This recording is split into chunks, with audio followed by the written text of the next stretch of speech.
Hello, my name is Erik Arneson, and today I'm going to start to discuss Freemasonry and the art of memory. I am a 32nd degree Mason in the Scottish Rite Valley of Portland, a member of Esoterika Lodge number 227, the Grand Lodge of Ancient Free and Accepted Masons of Oregon, and a past master of Ashland Lodge and Esoterika Lodge in this state jurisdiction. So I'm going to discuss first the history of the art of memory and what it is. I'm going to discuss the way that memory and learning looked through the eyes of Renaissance Neoplatonists, which is important because of the influence they had on the foundation of modern Masonry. We're going to talk about the concept of imagination and phantasm in memory, and how Freemasonry and the art of memory are intimately connected, and why it is important for the art of memory to continue being a part of modern Freemasonry. The art of memory, we have sort of a legendary origin for it, but one of the things that we've begun to discover in recent years is that there are ancient systems of mnemonics using similar systems to the art of memory that go back probably far, far, far before the origin of the written word to Neolithic cultures. And we still have cultures that are semi-literate or non-literate that use oral traditions, song lines, and mnemonic lore tied up in physical objects or physical location. Lynn Kelly is a scholar who's done a lot of work on this, and she has explored sort of the way that these sorts of cultures use physical location and movement and the world around us in order to record memory. In fact, it seems that our brains, our minds, are geared and sort of evolved towards memorizing space more than words or pictures or any of that sort of thing. We're all much better at memorizing locations and buildings and directions than we are anything else. The legendary history of the art of memory begins in ancient Greece. There was a man named Simonides of Chios. He was one of the 9 lyrical poets of classical Greece and was hired. Well, he was famous for repeatedly escaping death. He has all of these great stories where he escaped death one way or the other, and the invention of the art of memory is tied up in one of these. He was hired by Scopas, who was a king on an island somewhere in classical Greece, to write a poem sort of celebrating Scopus's accomplishments.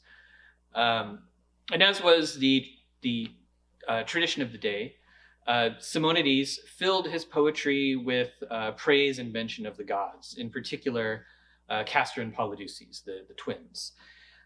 When Scopas heard this, he was irate, and he gave Simonides only half of his payment. And he said, "You can collect the other half of your payment from those gods whom you spent half of my poem talking about." So shortly after that, a messenger came to Simonides in the banquet hall and was like, "There are 2 youths outside the palace who have brought a message for you, and they said they'll speak to nobody but you." So Simonides left to go talk to these youths, the messengers. The minute he left the palace, it collapsed behind him, killing everybody in the banquet hall. The bodies were so horribly mangled that nobody was able to identify them. And Simonides discovered that by thinking back to the banquet, he was able to identify the bodies by remembering which positions they were sitting in around the feasting table, which led to the development of the art of memory, or the method of Loci. And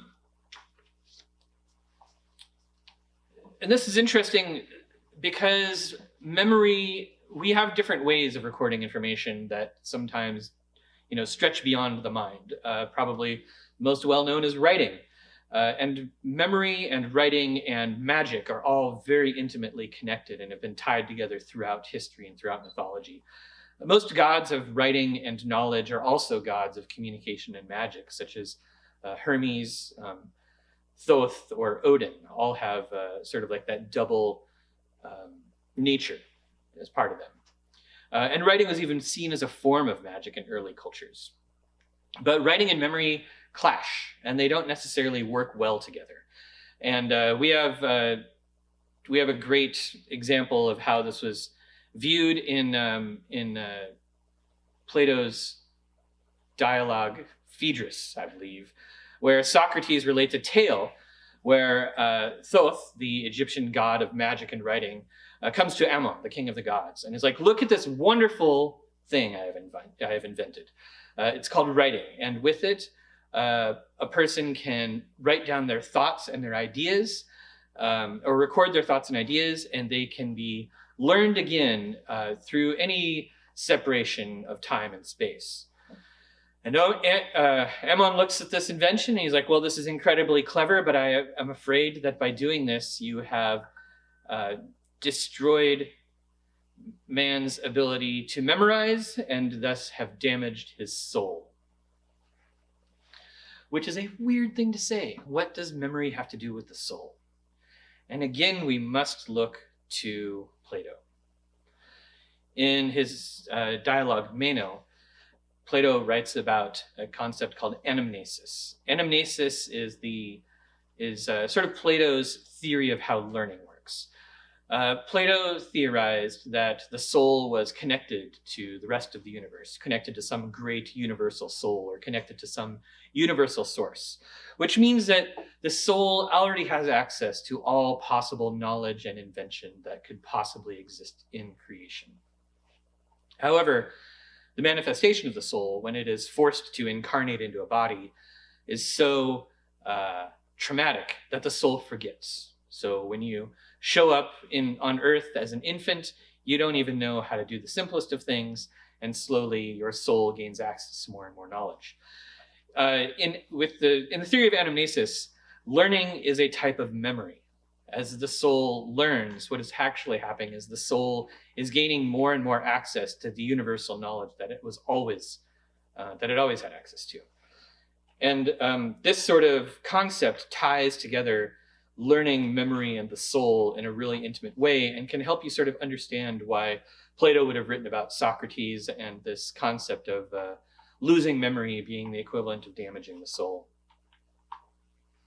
And this concept of the soul and memory being tied to sort of divinity was carried forward throughout classical teachings and even into like late antiquity. And even in Augustine, we have him speaking of his encounters with God or his visions of God happening in some sort of mnemonic device, where he writes, I come to the fields and spacious palaces of memory, where are the treasures of innumerable images, brought into it from things of all sorts perceived by the senses. I will pass beyond memory also, and where shall I find thee, thou truly good and certain sweetness?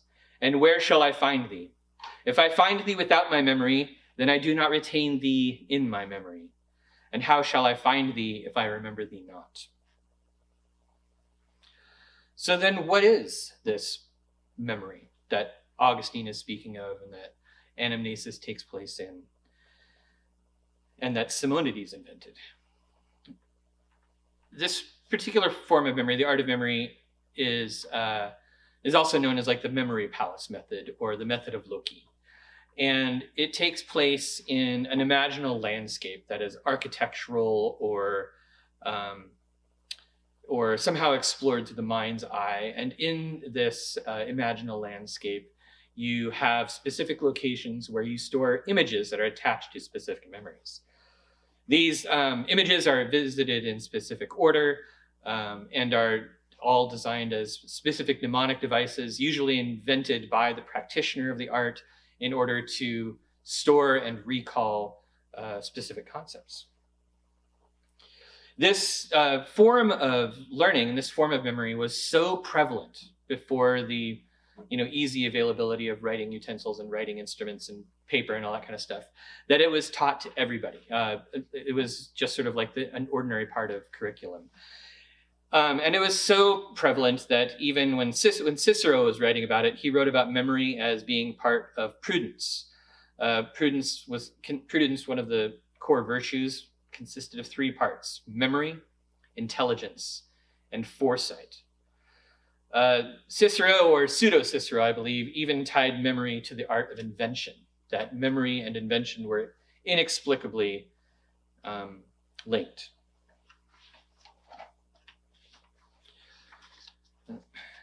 The art of memory continued to be taught and continued to be a really integral part of Western culture up until the rise of movable type in the 15th century.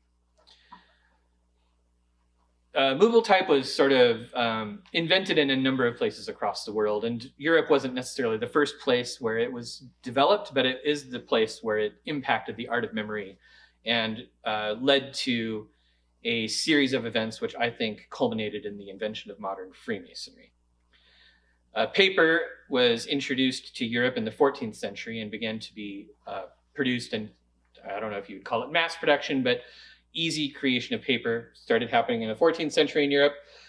Book printing, or the movable type press, was invented sometime in the early 15th century by Johannes Gutenberg in Germany, and it exploded in popularity. It was insane how quickly it spread.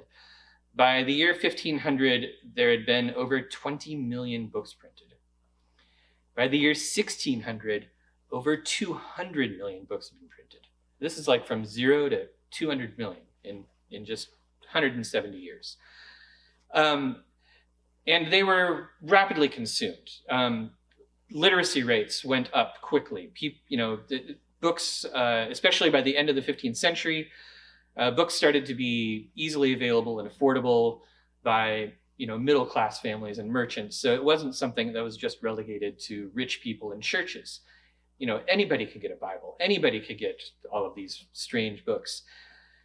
And we had, for instance, the printer Aldus Manutius in Venice, who in 1495 started printing translations of Aristotle and Plutarch and Plato, and the mysterious and magnificent Hypnerotomachia Polyphili, and even ended up founding a new academy to study these Greek texts.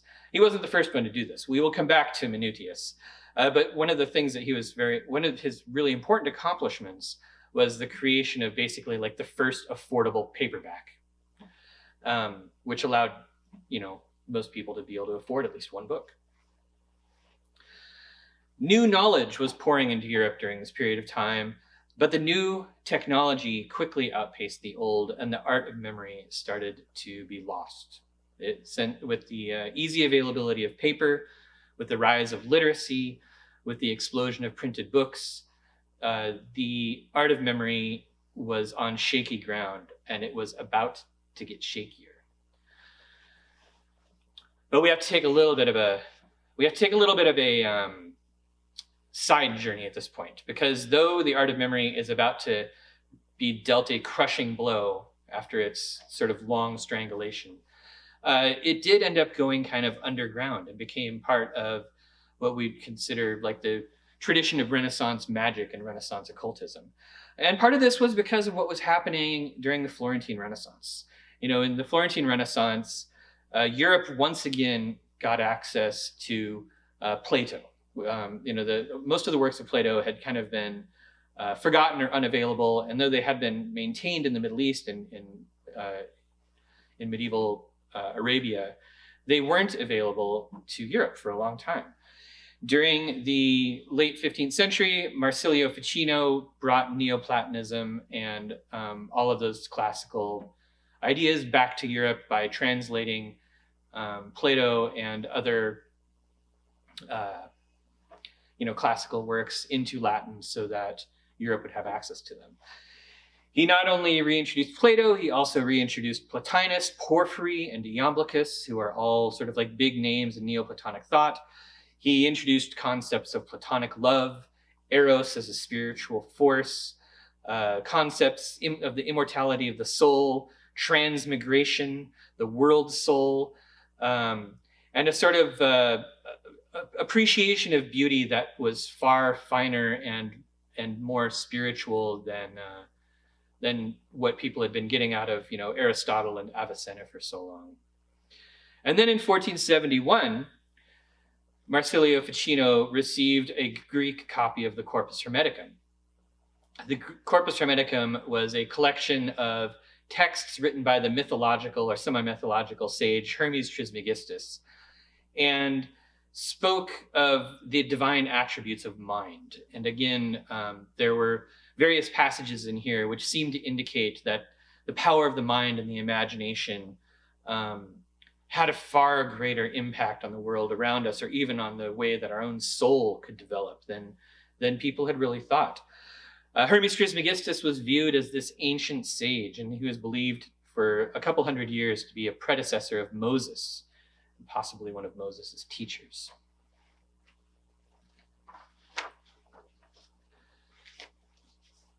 Through Hermetic thought and the reintroduction of Hermetic philosophy into Europe, there came to be this concept in the Renaissance of a pansophia, that one mind could contain all of the knowledge of the universe, that one mind could achieve this result of sort of like ultimate anamnesis, where the soul could remember all knowledge that was possible. I guess sort of maybe some kind of idea of like a Renaissance enlightenment, or some sort of Renaissance awakening of some sort. And people had various attempts at these that, possibly never succeeded, but they were basically how the art of memory started to slip from started to transform from an everyday tool into an exploration of like mystical vision. One of the most famous of these attempts is Giulio Camillo's theater of memory, which was an attempt to catalog all knowledge through a fixed mnemonic device, which was this memory theater separated into spheres of the planets and different layers of being. And this happened in the early to mid 16th century. And it was through this that you could really see that Renaissance thought didn't work the same way ours did. It was kind of a phantasmic experience, which I'll talk about in a second. There was a really strong belief, though, that the soul operated through an inner sense, and that ideas were transmitted through images or phantasms. Creation in the memory was seen as something that preceded creation in the real world, so that the imaginal world was more real than the real. But this is also about the time where the art of memory received its death blow. Books were not the only thing that were killing the art of memory. In 1517, Martin Luther nailed his theses, or he produced his theses, his 95 Theses against Catholicism, which kicked off the radical conservative movement, which we now know as Protestantism. Protestantism had a lot of good things about it, but it also destroyed some parts of our culture that I believe were a rather unfortunate loss. One of the main goals of the Protestant Reformation was to root out the cults of idols and destroy the way that the Catholic Church dominated thought and information through its sort of language of images and idolatry. And this was incredibly effective. And unfortunately, when the Counter-Reformation came around, it also cracked down on not only idols and religious art, but also on sacred music and iconography, which was a double blow to the art of memory, which relied solely on the creation and manipulation of images in order to store information in the mind. In fact, there were Protestant thinkers and writers who were saying that even using the imagination to store images or to think of images was itself a form of idolatry. Juan Giuliano says that this, who was a scholar in the 1980s and maybe 1990s, wrote that this led to a total censorship of the imagination. He also wrote about this period leading up to the Reformation as the phantasmic era, which is one where we looked at images as things of real power. The phantasms, or these images, were transmitted by the phantasmic apparatus, which is an inner sense, from transmitter to receiver through the faculty of language. So basically the idea was that the soul communicated or thought solely in images. Somehow those images had to make it into your voice in order to be transformed into words, which would then be transmitted across space, picked up by another person, go through the reverse into the phantasmic apparatus, and produce images in another person's soul.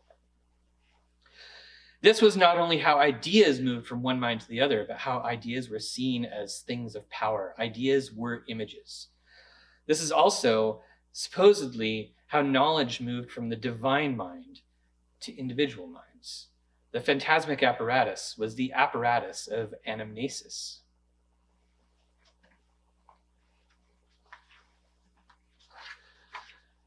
It was near the end of the 16th century that the art of memory reached its full magical potential.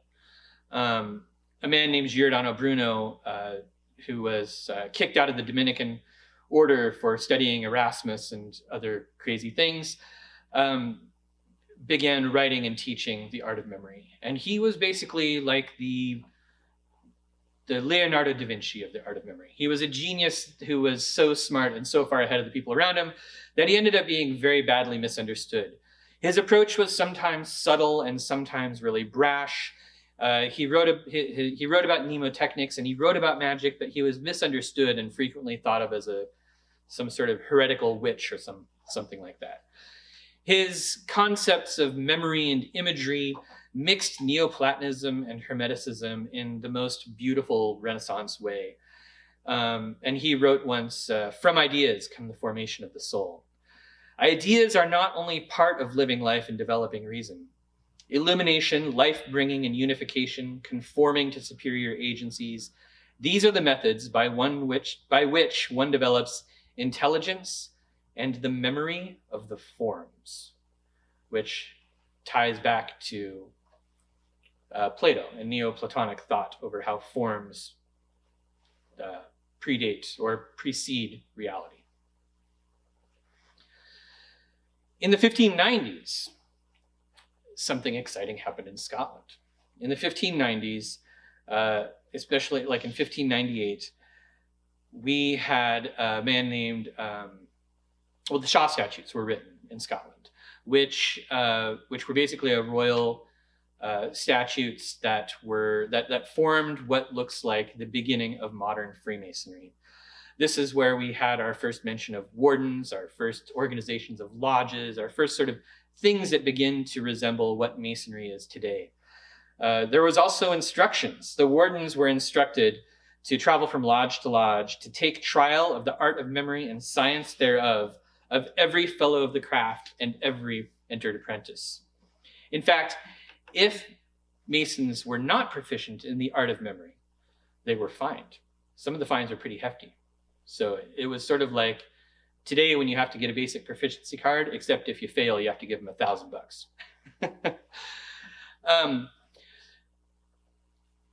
It's very likely that Shaw, who wrote the Shaw statutes, knew or met a character named Alexander Dixon, who was a teacher of the art of memory in Edinburgh at the time, and had also been a friend of Giordano Bruno when he was traveling in England about 10 years earlier.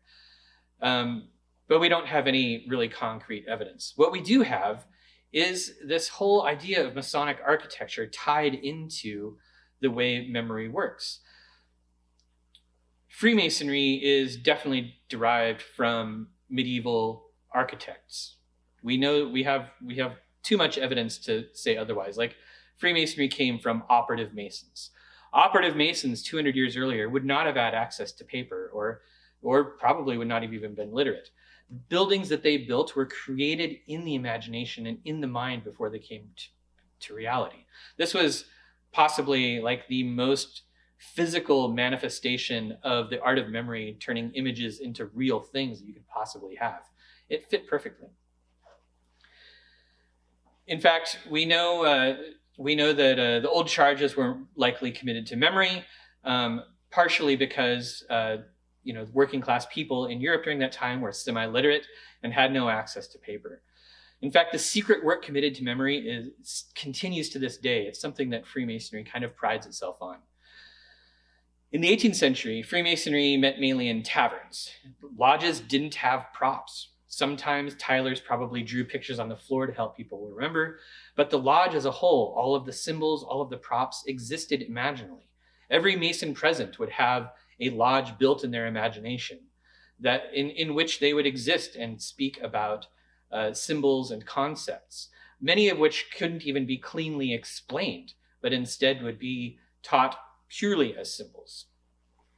We still do this today.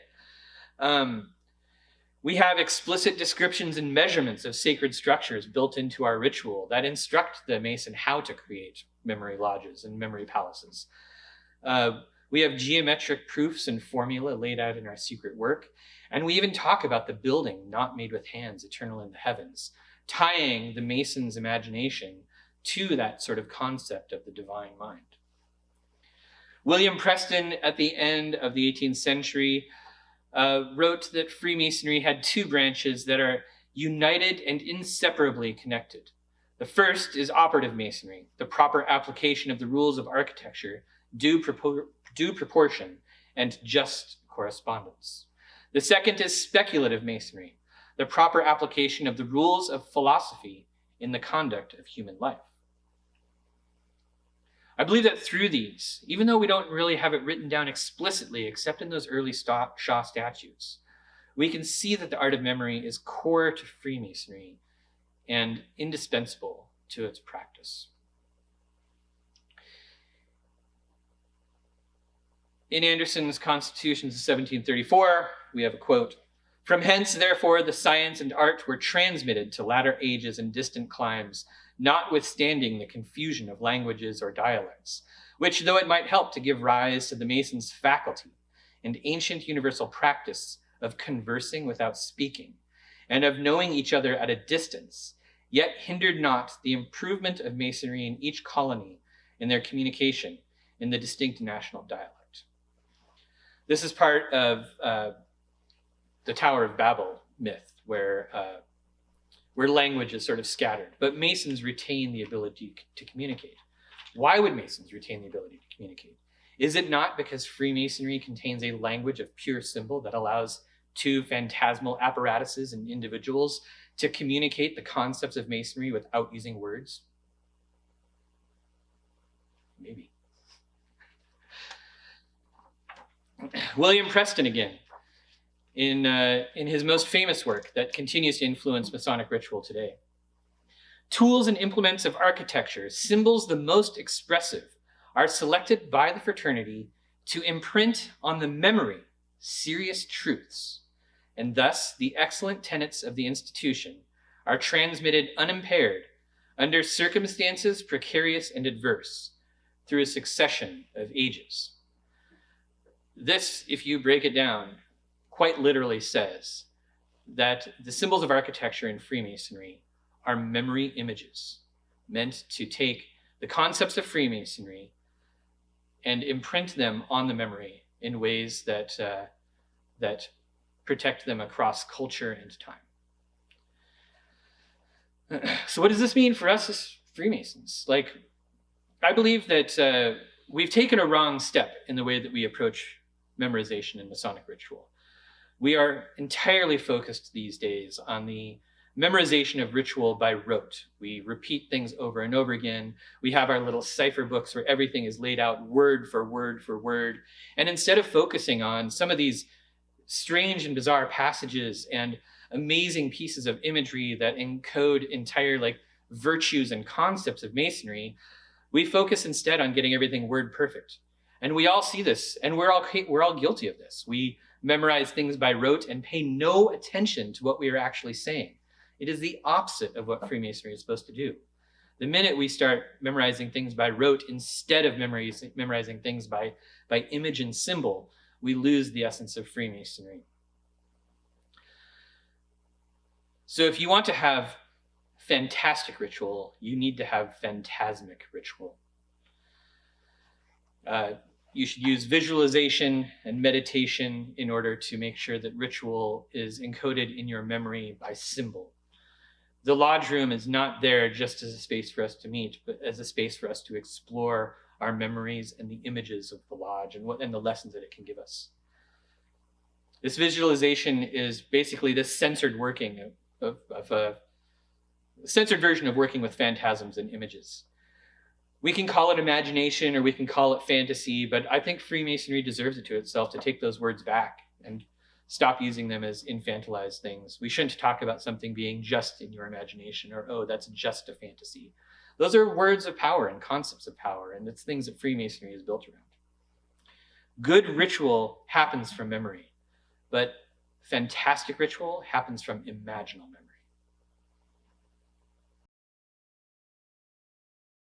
Would you speculate the art of memory is the most valuable tool of esoteric Freemasonry?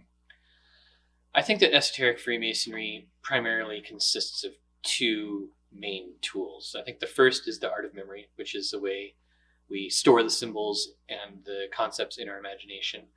But it isn't necessarily the storage of those things that's the most important. The most important is the practice of them. I think that the other side of esoteric Freemasonry that's very important is the art of virtue. How would you define esoteric Freemasonry? That's a very tricky question. There are many different definitions of esoteric Freemasonry. For me, I believe that esoteric Freemasonry, in essence, is the side of Freemasonry that is focused on the development of the spiritual or inner characteristic of the Mason. I think scholars like Chuck Dunning and Sean Iyer have done a much better job sort of like breaking down the definition of esoteric Freemasonry and explaining it in more depth. I'm not really prepared to explain it as well as their writings could, so I would advise looking those up and seeing, because I agree with both of them, even if they disagree with each other. How would you develop a Masonic lodge as a memory palace? I think the first thing we need to do, the first step, is we need to change the way in which we teach new Masons to memorize ritual. Currently, ritual tends to be taught to other Masons solely through rote memorization, word for word, out of our cipher books, which are a fairly new innovation in Freemasonry. Instead, Freemasonry and its ritual needs to be taught imaginally. The symbols need to be something that are alive and not just words repeated and being read off of a sheet of paper. We shouldn't be arguing about like whether it's a they or a them or a therefore or a thou or whatever. We should be looking towards the meaning of the symbols. The best way to do this is to teach new Masons to keep a copy of their lodge in their imagination.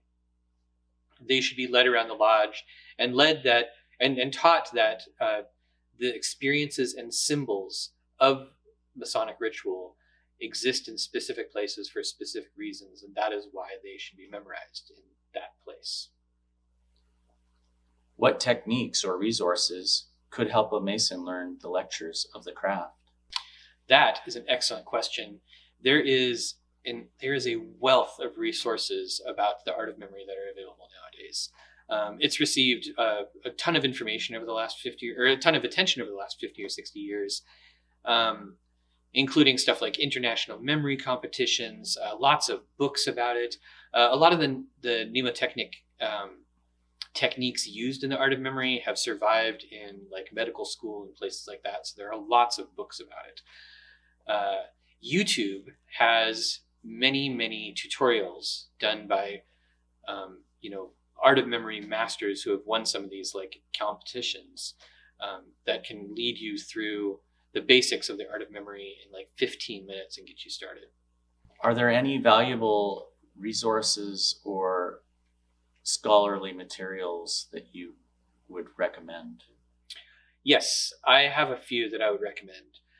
I think that the work of Frances Yates, she was the historian who really started to bring the art of memory back into academia's focus in the mid-20th century.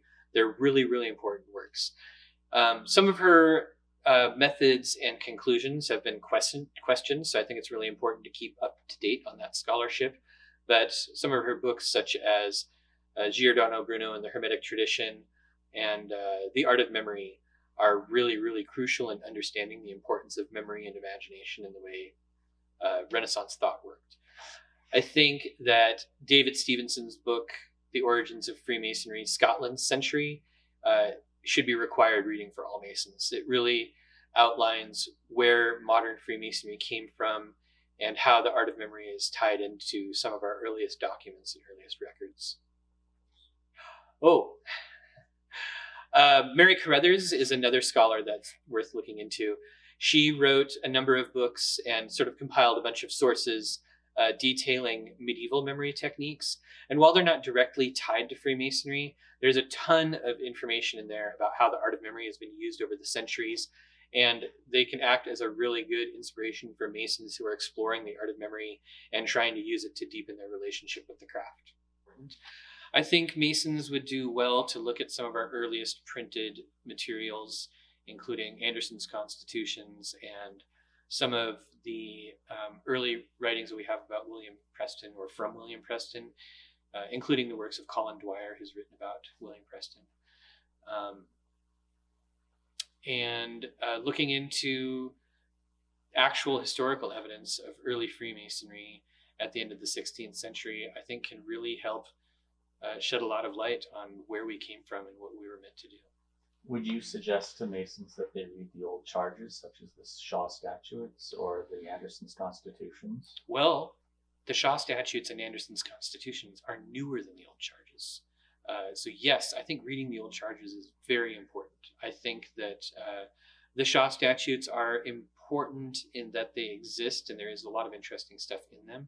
Anderson's Constitutions are a must read, including, and perhaps because of our legendary history that is retold at the beginning of the Constitutions, which not only form the basis of a lot of the myth and legend in Masonic ritual, but also have a lot of very interesting hidden clues.